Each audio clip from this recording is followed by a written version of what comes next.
Hi friends, అందరికీ ముందుగా నూతన సంవత్సర శుభాకాంక్షలు. Wish you happy new year. God bless you అందరికీ.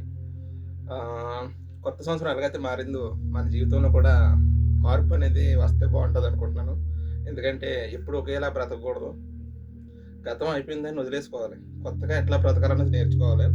గతించిన సంవత్సరంలో అయితే నాకైతే చాలా నేర్చుకున్నా. ఎవరి దగ్గర ఎట్లా ఉండాలి, ఎవరి దగ్గర ఎలా బ్రతకాలి, ఎవరు ఏంటి అన్నది తెలుసుకున్నాను. మీరు కూడా అట్లాగే ప్రతి ఒక్కరికి ఒక టైం వస్తుంది తెలుసుకునేది. ఒకప్పుడు మనం బాగా బ్రతకం కదా, మనకి ఏ బాధ లేదనిపిస్తుంది. ఏదో సంవత్సరంలో ఏదో దెబ్బ తగులుతుంది, ఆ దెబ్బను బట్టి మారవలసి వస్తుంది. మీరు కూడా ప్రతి ఒక్కరూ మన చుట్టూ ఉన్న వాళ్ళు మంచివాళ్ళు అని నమ్మద్దు. ప్రతి ఒక్కరు మోసం చేసేవాళ్ళే. నువ్వే మంచిగా ఉన్నావంటే నిన్ను నాశనం చేసి తొక్కేసి చంపేసి పొడి చేయాలని చూస్తారు తప్ప నిన్ను బాగుపడేది ఒకటి కూడా చేయరు.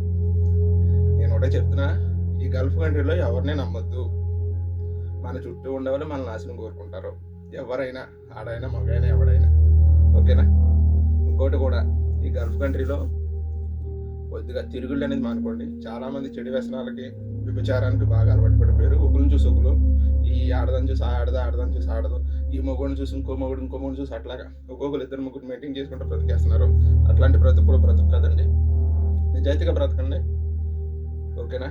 అందరూ సంతోషంగా ఉండాలి. మనం వచ్చిన పని చేసుకోండి. మన పిల్లల కోసం, ఫ్యామిలీ కోసం వచ్చాము. ఆ పని మర్చిపోతున్నారు. ఇక్కడ ప్రేమలంట. దేని ప్రేమ? ఎవడ ప్రేమ? పెళ్ళై పిల్లలు ఉన్నారు, పెళ్ళిడికి వచ్చిన కూతురు కొడుకు ఉన్నారు, నీకు ప్రేమ? చచ్చి ముందు కాటికి వెళ్ళి ముందు. అట్లాంటిది లైఫ్ కాదు. ఏ అంటే ప్రేమ? చచ్చి ముందు ప్రేమ అంటే అయ్యా. పెళ్ళిళ్ళు అవ్వలేదు, మాకేంక ప్రేమ లేదు, పొక్కలేదు. మీకు ప్రేమలేంటి? ప్రేమ కాదు, ప్రేమ వ్యభిచారం. అది దానికి పేరు. ప్రేమ కాదు. ప్రేమ అనేది లేదు జీవితంలో, ఎవరికీ లేదు. నాకనే కాదు, ఎక్కడా ప్రేమ అనేది లేదు. అంతా మోసం.